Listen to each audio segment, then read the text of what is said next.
Mula sa Osaka Prefecture, meron lang tayong 2 oras na biyahe papuntang Kyoto Prefecture para sa susunod nating destinasyon. So mga biyahero, dito tayo sa Fushimi Inari Shrine, kung saan ito daw yung #1 tourist destination sa buong Japan. Why? We'll find out.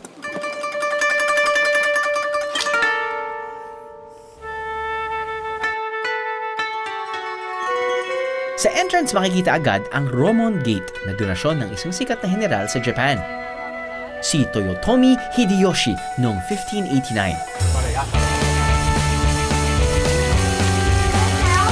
Bago pumasok sa shrine, kailangan munang mag-cleansing o maglinis ng ilang parte ng ating katawan.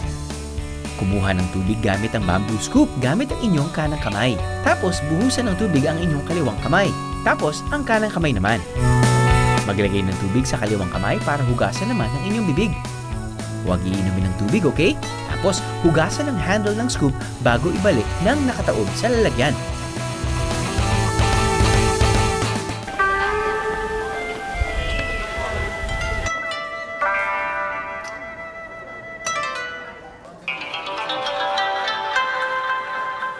Sa front main shrine, purify yourself by ringing a bell. Tapos, ihulog ng dahan-dahan ang inyong coin sa box.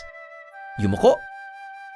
Pumalakpak ng 2 beses at yumuko ulit.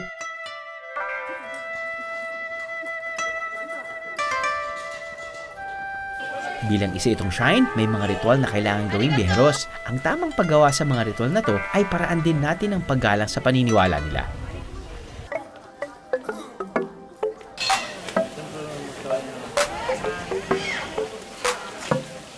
Ang Fushimi Inari ay isa sa pinaka-importanting shrine na itinayo para kay Inari, ang Shinto God of Rice. Sikat na tourist attraction ang mountain trail sa paligid ng shrine, pero mas sumikat ang mga templo, lalo na ang Vermilion Torii Gates.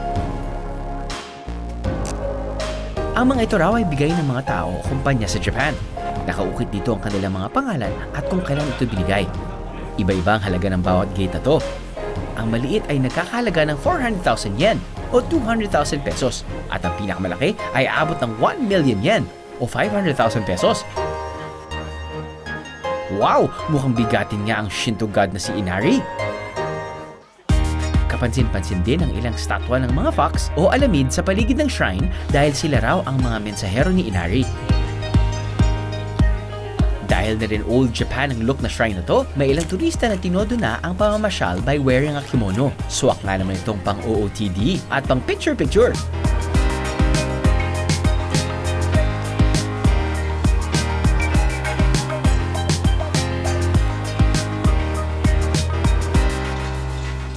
Biyahero tip, kung gusto ng magandang picture inside the Torii Gates, kailangan ng tamang timing. Maghintay kung kailan walang tao o kaya makiusap na tumigil muna ang mga tao sa paglalakad or maghanap ng spot na hindi matao. Pero good luck. As in. Dito sa area na to, you make a wish and then you pray, and then if you have a coin to donate, just donate. And then kapag na buhat mo yung bato at nagaanan ka, sabihin nun, okay yung wish mo, matutupad. Kapag medyo mabigat, ibig sabihin nun, kailangan mo ng protina. Ibig sabihin daw nun, ay hindi matutupad yung dream. So yung mga basketball players, yung mga siguro nag-uwi ng taas, laking katawan, ayos kayo, no need to worry.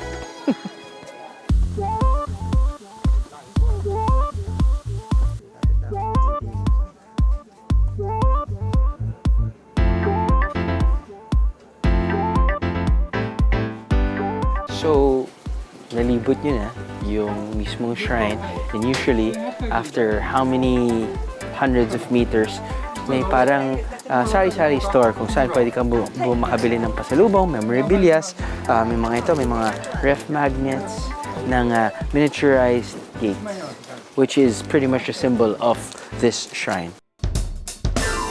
From a world-famous tourist spot to a world-famous hotel. Aber, ano bang klaseng tulugan ang meron dito? Welcome to this Captain Osaka.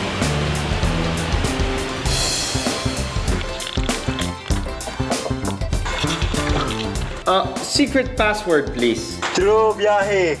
Ano, nabiting ka sa biyahe? God!